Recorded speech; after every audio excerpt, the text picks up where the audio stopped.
makes the difference. Ito namang si Wilmar Oftana, nagpakawala ng 3 puntos for 9 points so far in the game. Second half is underway. JRU versus EAC for the second time around in season 101. Ochavo took the first shot of the game. Okay, Coach, tabla tayo. Unahin muna natin itong EAC Generals because, you know, they had numerous chances to create more separation dun sa ating first half. Sila yung nagko-control majority of the first half pero nahahabol sila ng JRU. What's gonna be the key here for them? Well, they shouldn't be frustrated. They're doing well, yung EAC Generals, pero pag hindi sila nakaka-convert, nagsasuffer din pati depensa nila. Dapat hindi maapektuhan. Okay, fine, hindi ka nakaka-convert. Dapat yung depensa mo nag-hold para hindi bumaba ang lamang. And speaking of defense, Coach, Ochavo is really frustrating the rookie. Itong si Yuri Duque causes that turnover. Jude Bagay, Oftana doesn't get it. Nico Kinal with the offensive board. Only their third as a team. Kinal from the corner. In and out. Oo, medyo si Kinal kanina pa hindi nakaka-convert. Pero nakita mo yung tiwala ng mga kasama niya. Pinapasahan talaga siya. Especially on zone. They're not gonna give up the zone pag hindi mo tinatamaan yan eh. Dapat mapasok mo yan or hindi man attack the gaps. Baka you can create some opportunities there. Yan ang dapat mong gawin. 4 to work with. Herrera, one dribble in. No. The save by Oftana. It stays with JRU. Coach Gerson wants a review, and while we're doing that, the EAC Generals will opt for the coaches' challenge. Coach Gerson will call for a challenge to check out kaninong last touch to.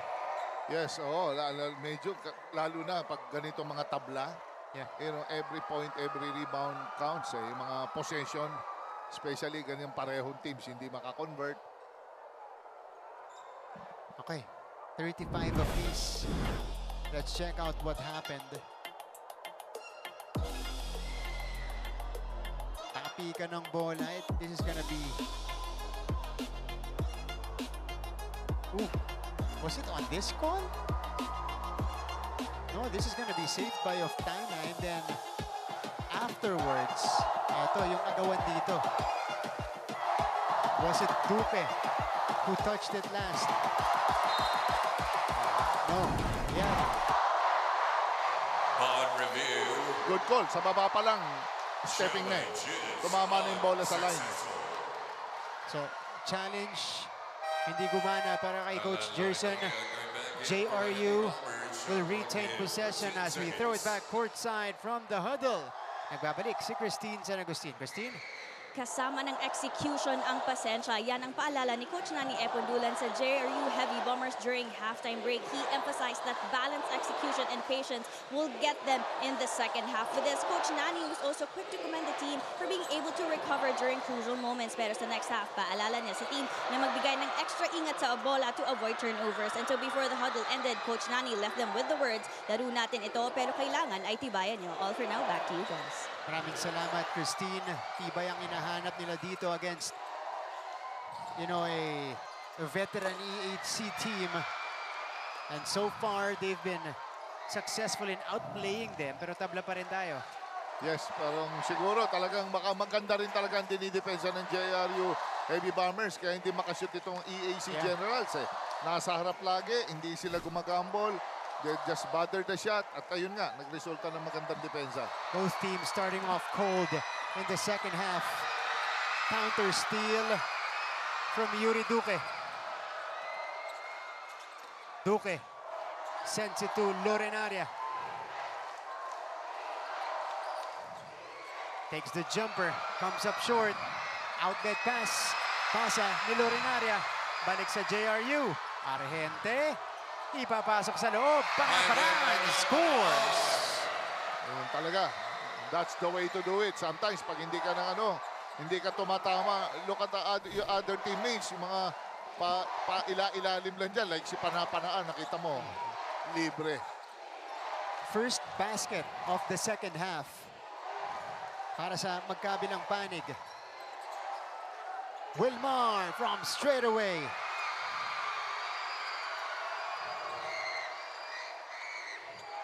Lorenaria will attack and he draws the foul on Jude Bagay. Talagang lagi attack mode, no? Si Lorenaria, pagka nakakita ng baseline attack, libre. Ganda naman nung Missing lineup na foul to. number 81, Jude Bagay. Nice find by Sean Argente to Ivan Panapanaan. Back in for the Generals. Palitan ng tao para sa EAC. Si Panapanaan nakakatuwa dahil hindi siya nagde-demand ng bola. Diba? Kung nahihirapan kayo, dito lang ako sa ilalim, itatalong ko lang yan. Since athletic siya, Oh, kahit sabihin mong medyo ang pivoting niya, hindi pa ganun kapulido, pero yung athleticism niya, malabo mo ma-block eh. that's right. Haba kasi ng wingspan ito ni Ivan Panapanaan, matangkad. Yeah. And, you know, he takes pride in being a defensive specialist. So he's not really looking for his shot Yes. on the offensive end. Yes. Tulungan sila ni Benitez. Yeah. Ito sila mag-partner. Maganda ang ano nila, ang camaraderie nila sa loob. Aldeo Lucero, EJ Castillo, Jet Bakud, and Oman Umandak are back in the game for EAC. Good call yun sa mga veteran referees natin. Oo. Talagang offensive. Nandun na eh. Dead center yung tama. Nandun lang, nakaharap. Medyo extensive yung atake niya ron eh. Let's see this play. Bagay.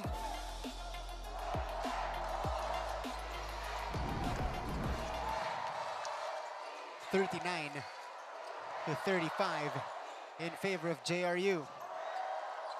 They hold the momentum right now. Duque misses. Castillo gets the rebound. Lucero to EJ. Castillo against Panapanaan. Castillo. Separation. Pump fake. Swings it. Lucero the leaner. Off. Bakut pulls it down. No good on the putback. Omandak. There's a foul on the floor. Ganda ng kalawit ni Bakod ron. Kahit walang pawis yung bata na yan. Nakita mo, veteran veteran player, isa sa mga inaasahan ni Coach Gerson. EAC will call for time. They still haven't scored here in the third quarter. We'll be back after this.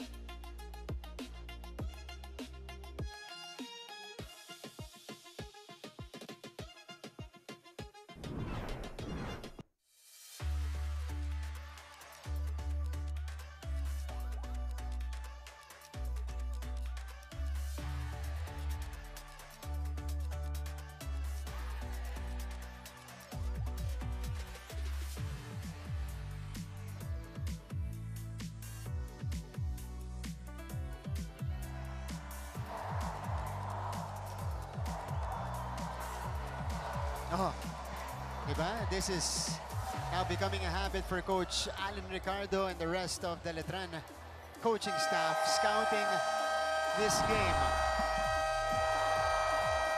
The remaining games will be against San Beda, Benilde, and the EAC. Hindi ka papasiguro dyan sa last 3 games ng Letran. Kahit sino dyan, capable of beating a heavyweight. They have a chance to crash the party in those top 2 spots dun sa Group B.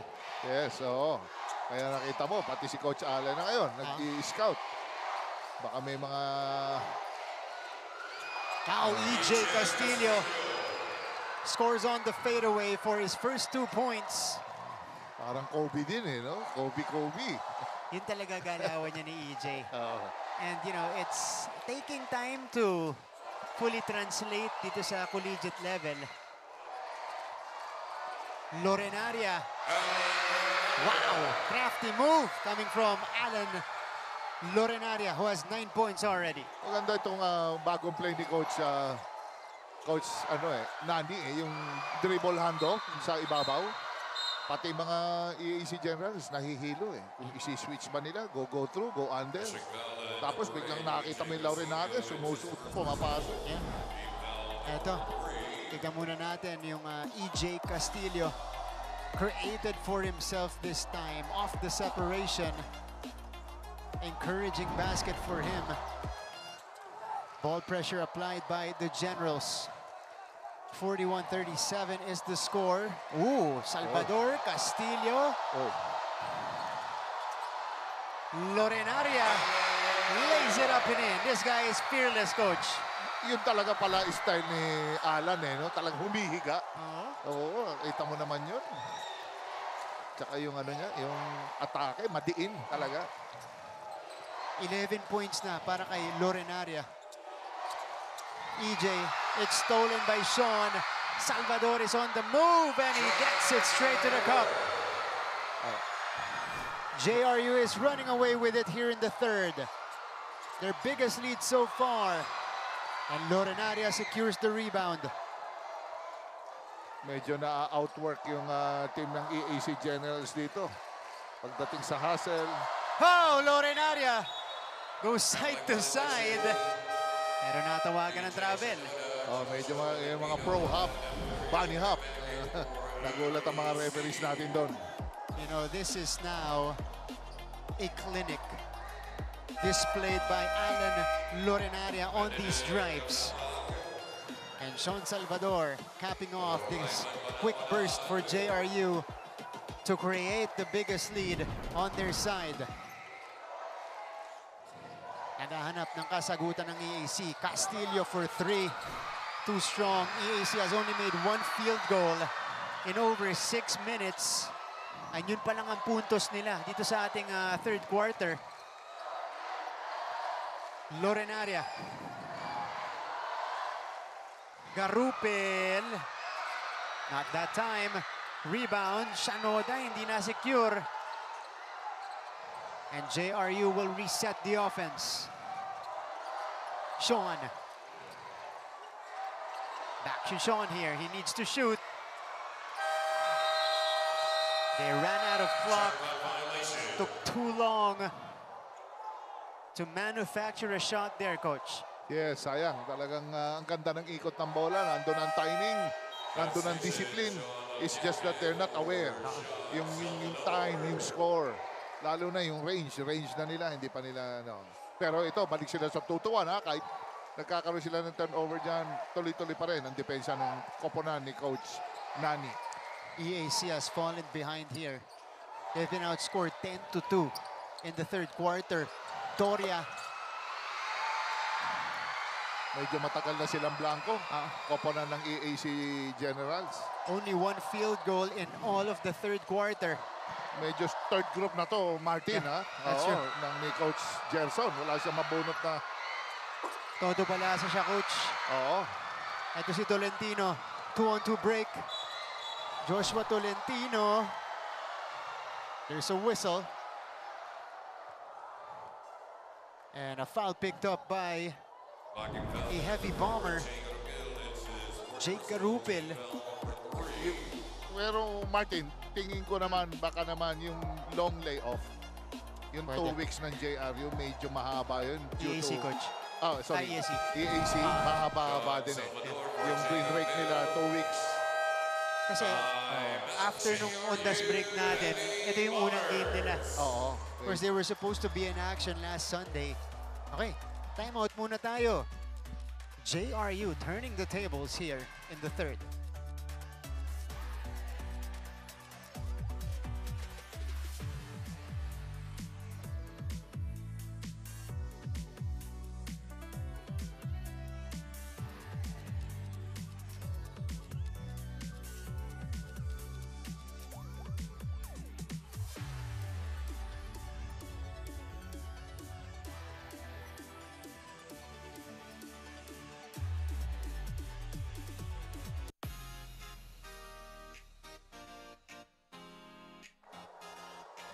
Balik sa ating laban.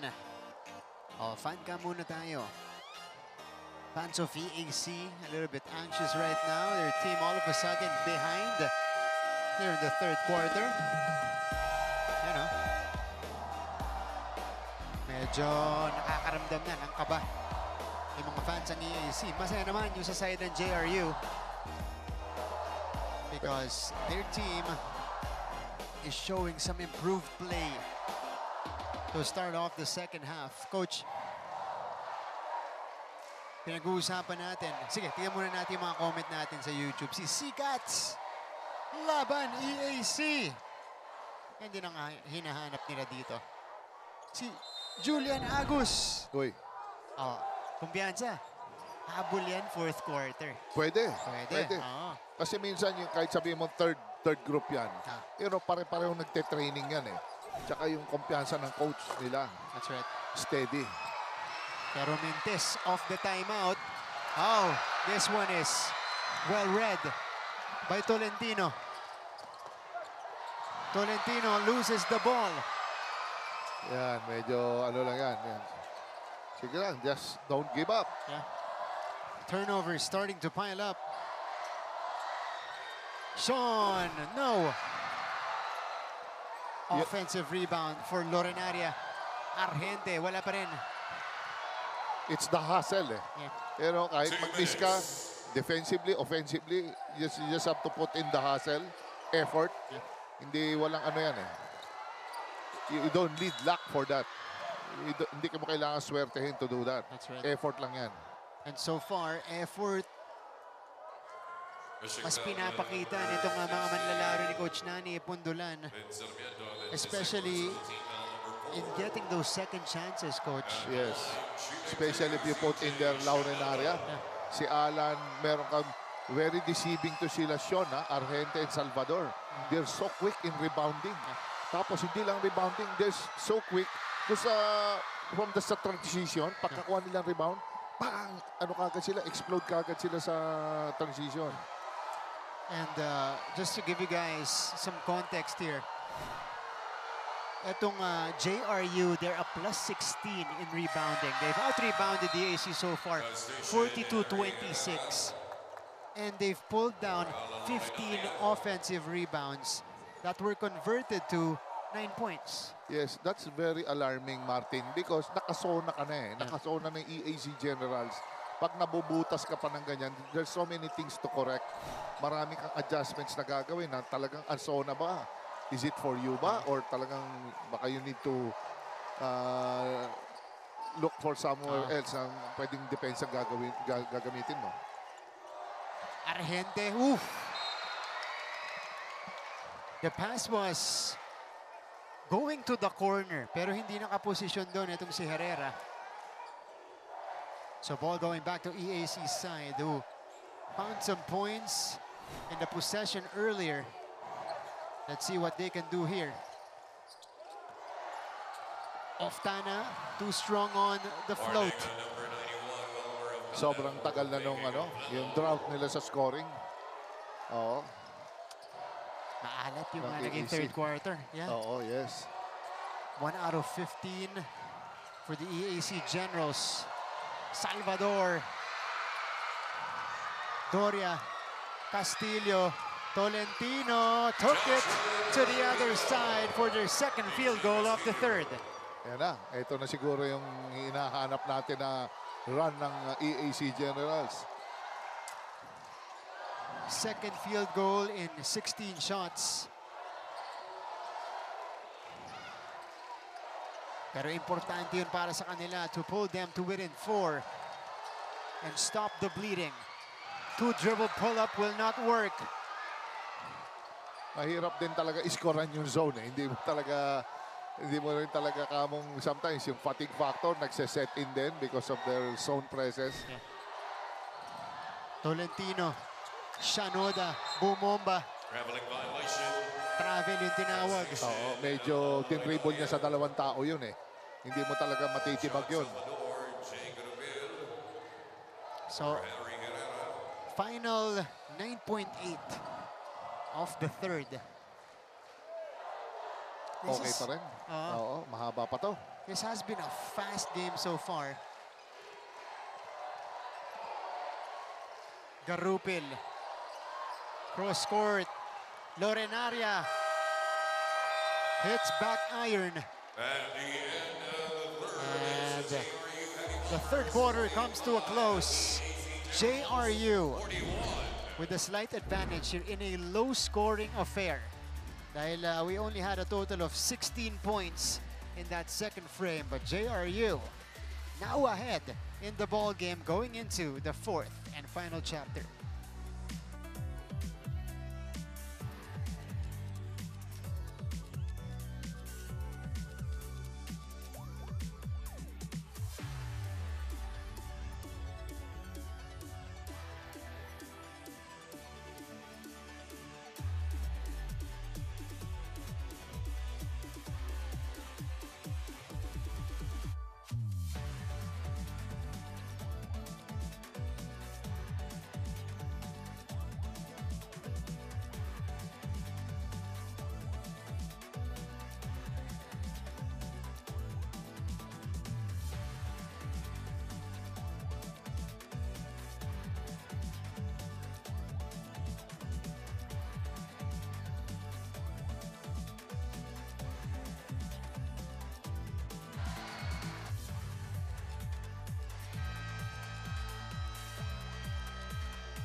Welcome back to the action inside the Philoil Center in San Juan City. Our featured game today between the Generals and the Heavy Bombers, both teams in Group B. This is our commissioner, Attorney Rico Quicho, who is celebrating his birthday today. Oy. Happy birthday, Commish. Happy birthday. He's been in control on top of things here in the competition. Fourth quarter is now underway. You guys have Martin Javier, Coach Jerry Cudinera. Later on, we'll hear from Christine San Agustin. We begin with JRU ahead by 4 points, 45-41. But towards the end of that third, medyo nakakuha ng rhythm ang EAC. And as I say that, they throw it away on the break. Yes, for a point guard. Pag nagdalawang turnover ka na, nako, medyo mag-iisip ang coach niyan. Pero siyempre, ang laki ng tiwala ni Coach kay Tolentino. And he provides yung intensity, yung positivity sa laban, kaya nandyan pa rin siya. And siguro, baka si Ochavo, in a short while, baka maibalik. Pwede.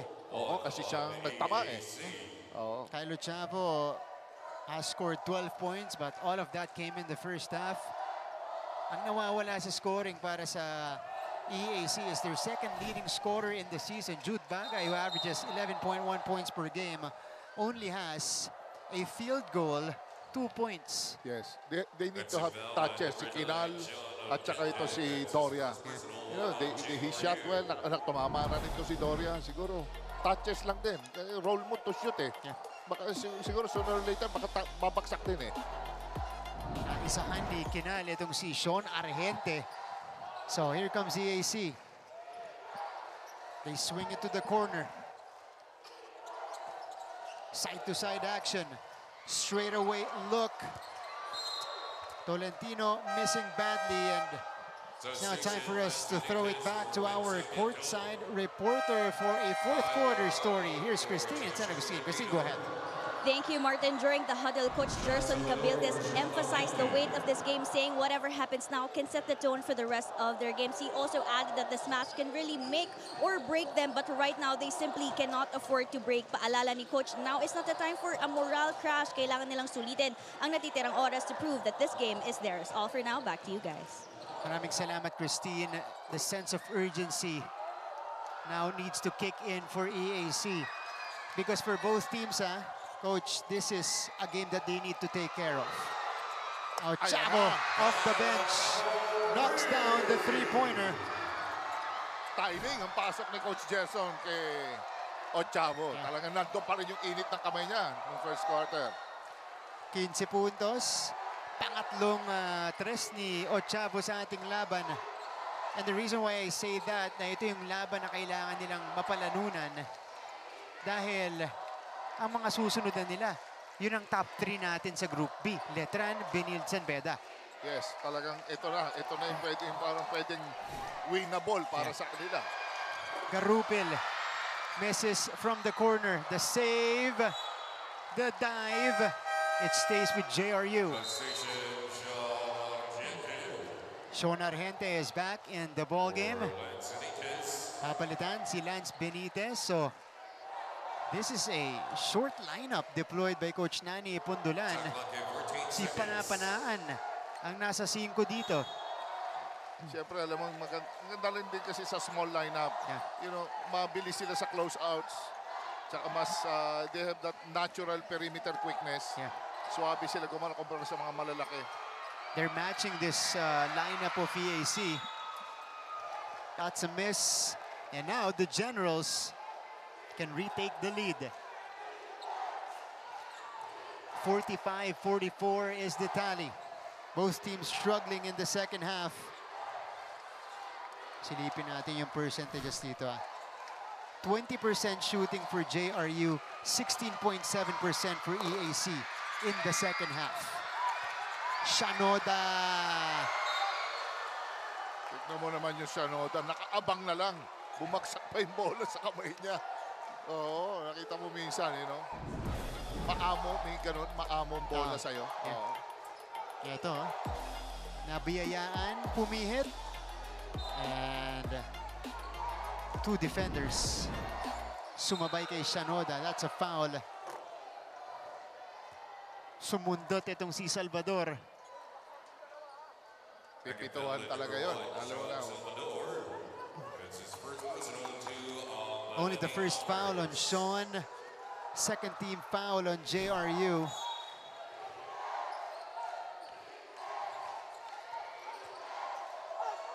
Oftana, offensive foul. Hold on. It's they'll check this one out. It looks like the contact was made by the neck area. Eto, yun, yeah. Jackpot. Oo. Medyo, well, ganun talaga ang tumaas yung siko niya doon. Oo. Well, given height advantage para dito kay Oftana, but there's that motion Yeah. straight to the throat of Sean Salvador. Quick review from our officials. Crew Chief Hector Villanueva Uy, calling the unsportsmanlike foul on Wilmar Oftana.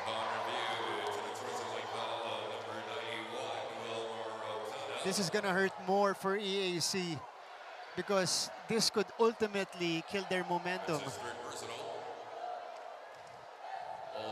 Napansin ko din, Coach, we haven't had a lot of free throws in this game. Only a total of 20 free throws, 13 for JRU, and only 7 free throws, all made by EAC. yes, medyo kukonti nga ang pumapasok sa free throws. And talagang makita mo yung beauty talaga ng laro eh. Because of its fast game, Yeah. may bawas masyado yung mga calls na pwede namang i-let go. But I'm sure ditong bata na to, no, this guy, rookie, Oh, nandun yung excitement niya eh. Tibay. Kaya nilalaro ko, hindi ako pwede lalabas sa court. yeah. Mamaya na tayo mag-ice, mag-yelo. Di ba? At saka kumamay naman yung Wilmar Oftana. Yeah. Of course, apologizing for that sequence. Substitution. So it looks like they're gonna pick out another free throw shooter because initially Sean wasn't on the floor. Yuri Duque for Sean Salvador. Okay, so si Duque ang free throw, dalawa to, plus a bonus possession. 3 free throws for Yuri Duque. Yuri Duque. Of course, ka-backward tandem ni Sean Salvador with the Mapua Red Robins as well. That was just a few months ago. Imagine they were high school players a few months ago. Now they're flexing their skills here in the collegiate competition. Malaking ano yan, malaking transition, adjustment.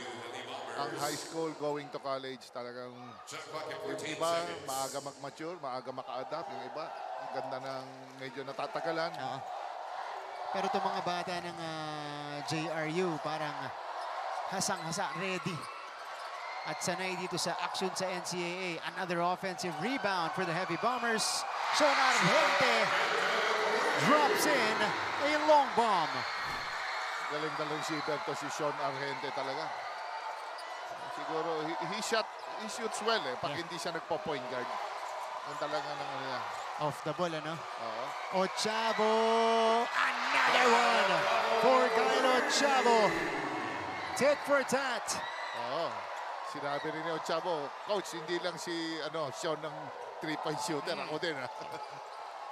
18 puntos para kay Kyle. Pang-apat na tres. Alley-oop. Completed by Panapanaan. Makita mo yung vision ni Sean Argente. Nakikita niya yung kasama niya. Ini-involve niya yung mga kasama niya.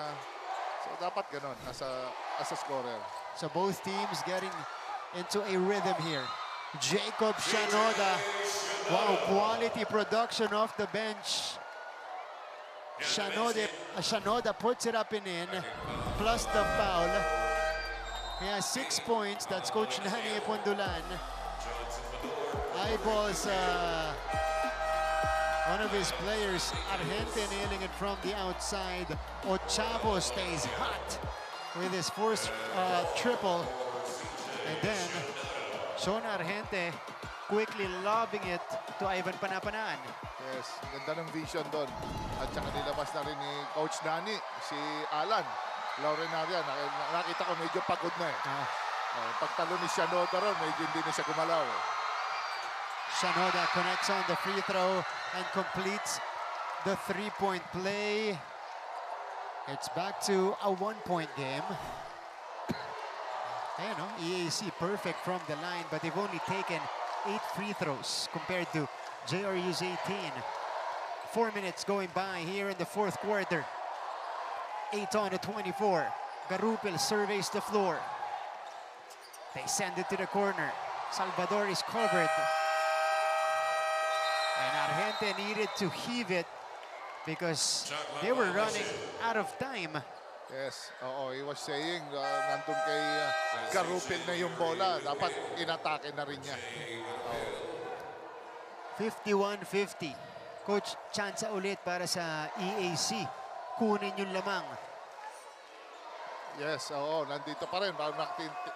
Kung tinitignan natin yung mga players na nandito sa koponan ni Coach Gerson, hindi rin talaga humihinto.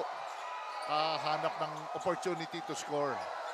This is the missing link for EAC. Bagay, as I mentioned that, scores on the face-up jumper and gives the lead back to EAC's side. Finally, tumama si Bagay. Oh, stolen from behind. Shanoda. EAC with a momentum swing. Kinal. Masyado malakas. Oo, medyo konting pasensya. I think kailangan nilang hanapin si Bagay dito sa pagkakataon na to. Kasi yung JRU Heavy Bombers na-excite din eh. Yeah. Oo eh, gustong-gusto nila ito running game eh. Ayun. Oh, big time shot! And hit coming from Sean Argente.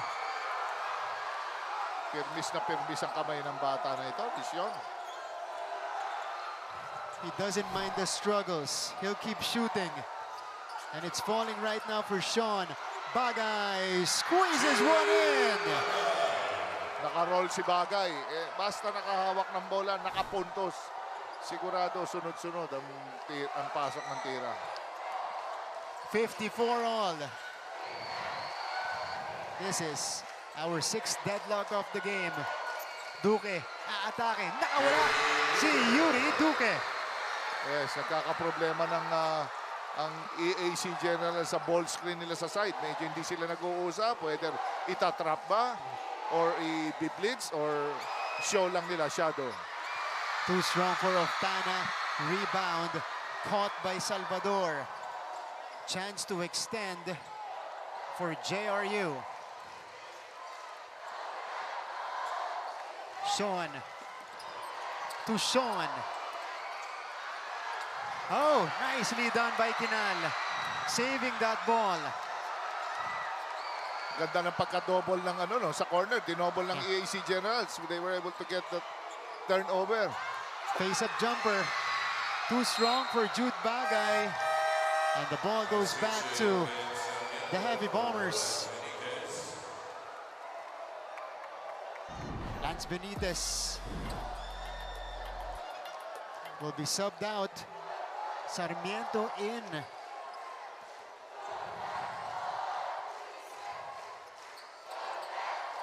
EAC delaying JRU's offense. Duque, that's a foul on Oftana. But a foul they can give up, only the third team foul on EAC. Ito, Jude Bagay off the jab, nailing the face-up J. And then Sean Argente countered with a three-pointer. Salvador, kaboom! Sean Salvador with 19 points. Oftana with the answer on the other side. Grabe itong laban. Medyo Ansona, talagang malaking-malaki na sa dami ng mga shooters ngayon. 59-57.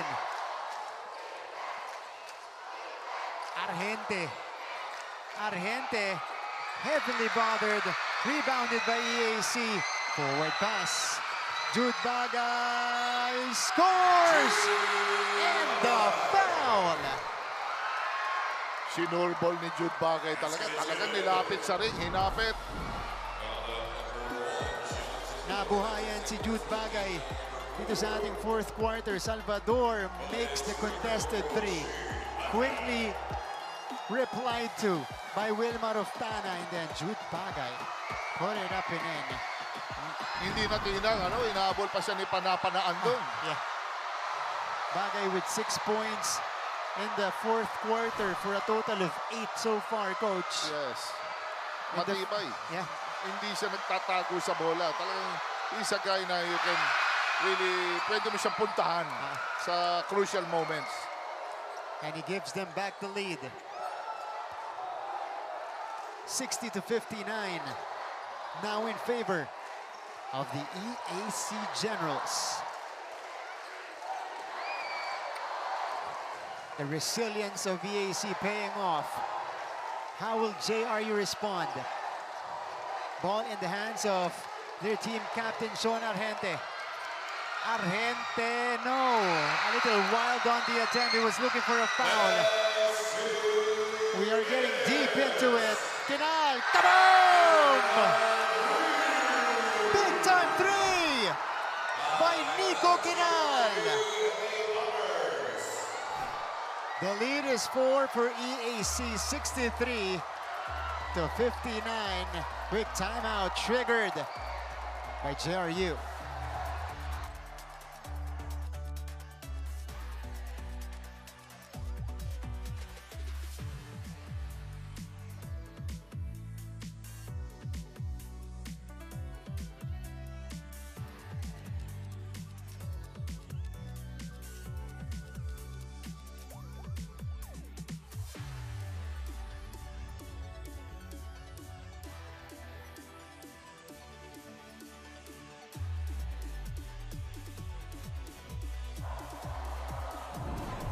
Back to our coverage. The Generals have taken over in the fourth quarter. And their team captain, who has a knack of hitting big shots, Nico Kinal, delivers again. Kinal now with 8 points. And he points to the sky. 63-59 lead for EAC. Pero coach, a minute and 55. A lot of basketball to be played. Yes. Oh, lalo na yung Ito yung masasabi mo kahit kanina, nag-miss sila ng nag-miss, no? Itong EAC Generals. Babagsak at babagsak eh. There's no way eh. Basta itira mo lang, Yeah. libre ka, wide open, iniwan ka, range mo yon. You look at the time, the score, pasok yan. Let's see what JRU drew up after the timeout. Lorenaria. Salvador. No. Lorenaria skies high for the rebound. And EAC is called for the foul, to the dismay of the entire team. Hindi sila makapaniwala, coach, na may tinawag dito.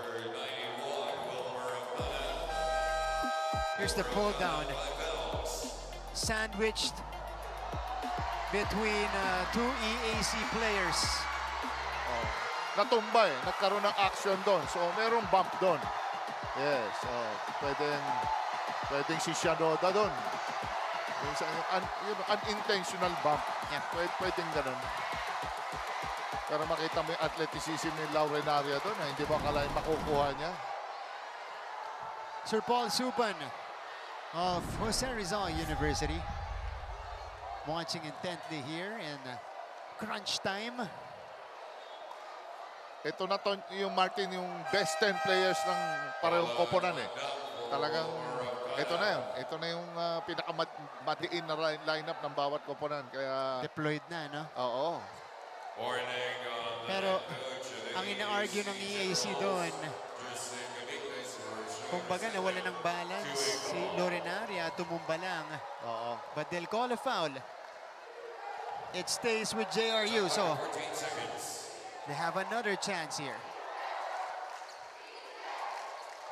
Garupil to trigger this one in. He scans the floor. Lorenaria off the cut, up and in for a quick basket. Kung minsan, kala ko naapektuhan doon sa bagsak niya kanina. Pero siya pa rin ang receiver. Siya ang hinahanap nitong Heavy Bombers. And talagang ito para mo isapin to JRU Heavy Bombers, you have to put a body, a quicker guy to stop itong si Alan eh.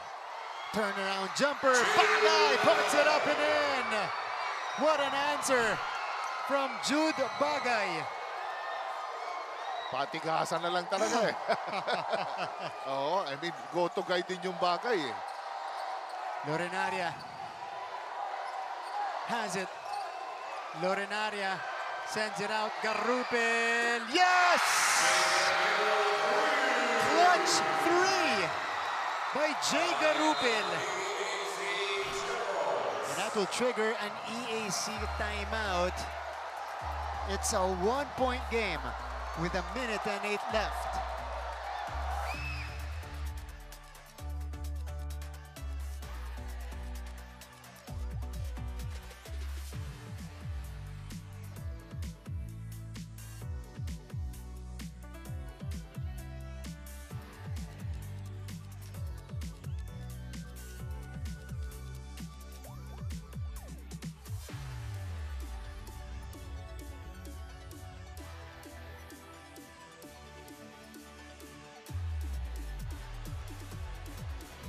We're still in the fourth quarter with 68 seconds left.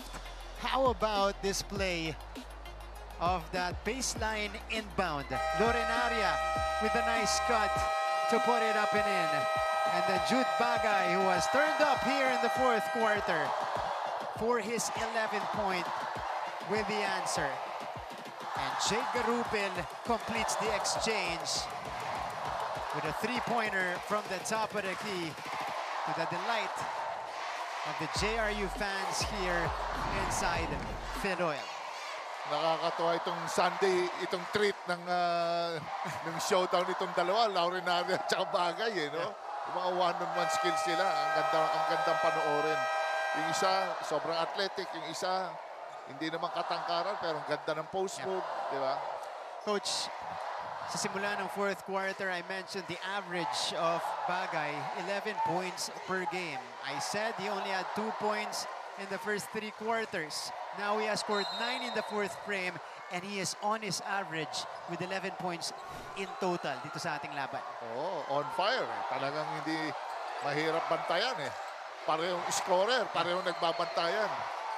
Dinidikitan, You just have to make stops. Kung sino makaka-stop dito, yan ang may advantage. Ochavo, balik kay Bagay sa poste. Turn around. What defense played by Alan Lorenaria. And here comes JRU with a chance to take the lead. Salvador for 3. Kaboom! Sean T. Salvador gives the lead back to the Heavy Bombers. Ano yun? 2-point lead.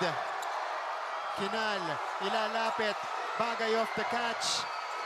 Omandak! No! Rebound. Ochavo rips it out. Kyle will be fouled. And this will mean free throws for Kyle Ochavo. Tignan mo nga naman, sa dami na makaka-rebound. Si Ochavo pa. Oo. How about the rookie? Sean Salvador. Ice in his veins, hitting a big 3 to give them back the lead. 22 points for Sean. Pero sa kabila, veterano na yung nag-take over. Kyle Ochavo got the ball back. Yes. Got the offensive rebound. Di siya nakahawak doon sa sequence na yun. Now, he gets a chance Tsaka at the free throw line. pinaul pa siya. Oo. Yan ang crucial. He has to make this free throw. Oh, yeah. I won't mention anything just yet. Nako.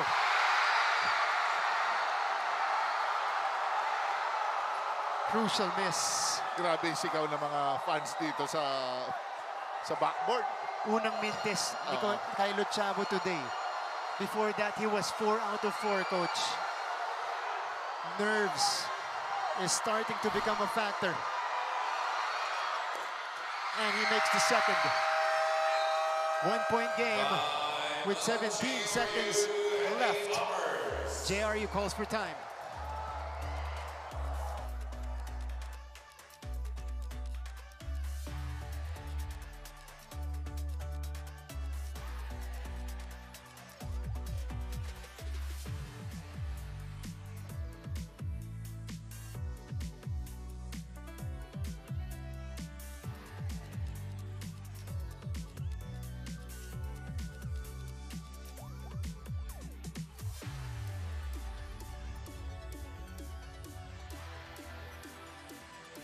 The Heavy Bombers burn their final timeout. 17 seconds on the game clock. Parehong penalty. Parehong penalty with a 3-second differential between the shot and the game clock, coach. They just need a safe inbound. Talking Yes. about JRU. Yes, okay. Safe inbound. Tapos, isang magandang execution. Siguro,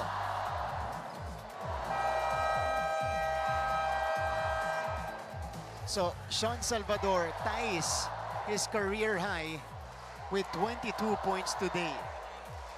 Okay. Marion Lubigan, kandang laban, OT mo na lang. Naku po. Naku po. Pwede naman. Daryl Carmona, sabi niya sa YouTube, grabing sagutan. Di ba? Uminit pareho dito sa 4th quarter natin.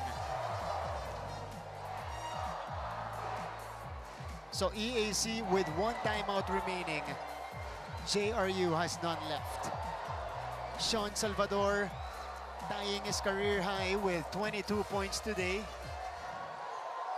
And JRU will have it. It's a 1-point game, but they need to get it in safely. Sean Argente. EAC is not fouling. Salvador, there's the foul. 2 shots for Sean. This will be his first trip to the line. Omandak forced to give up the foul. Sean Salvador is a 75% free throw shooter. 27 out of 36. in his rookie season. First one, up and down, no problem. Tibay. Oo, nakita mo naman. Relax lang. Yeah. Mga classmates, mga schoolmates. Oh, I got this. Got this. Relax lang Oo. daw. Tsaka hindi siya, animated, Yeah. no? Every basket, talagang move to the next shot siya eh. That's right. 2 for 2. Perfect trip for Sean Salvador. And he makes it a 3-point game. EAC draws one last play in this timeout. Will they make a parang defensive substitution kaya? Sila coach, Tignan natin, Ano, Coach. ano? Pag-usapan natin sa ating pagbabalik.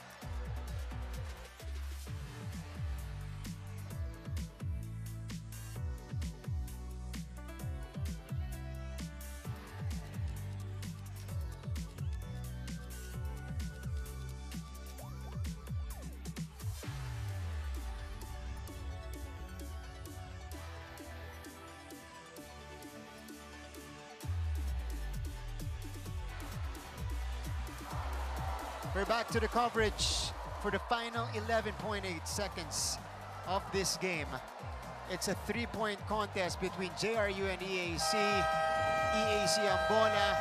They need a 3 to tie this game. They've made 10 threes so far, Coach, with Ochavo and Oftana nailing 4 threes apiece. Who do you go to in this type of situation? I'll go for Ochavo. Ochavo, Oo, siyang top scorer, top scorer eh. And Kinal, another option. Si Doria can shoot, Angeles can shoot. Kaya puro scorer na nilagay, pati Umandak. So kung sino yung wide open. All right, here we go. EAC will have it. Here's the trigger. Brian Angeles surveys. They get it to Umandak. They swing it to Doria for 3. No! And JRU escapes with the win.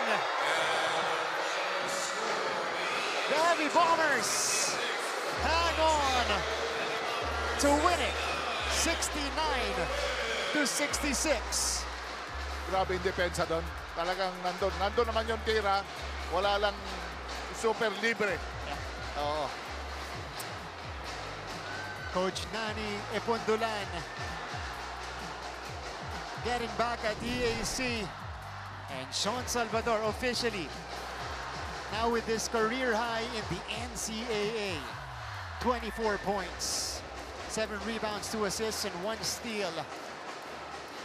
And this is a rookie we're talking about.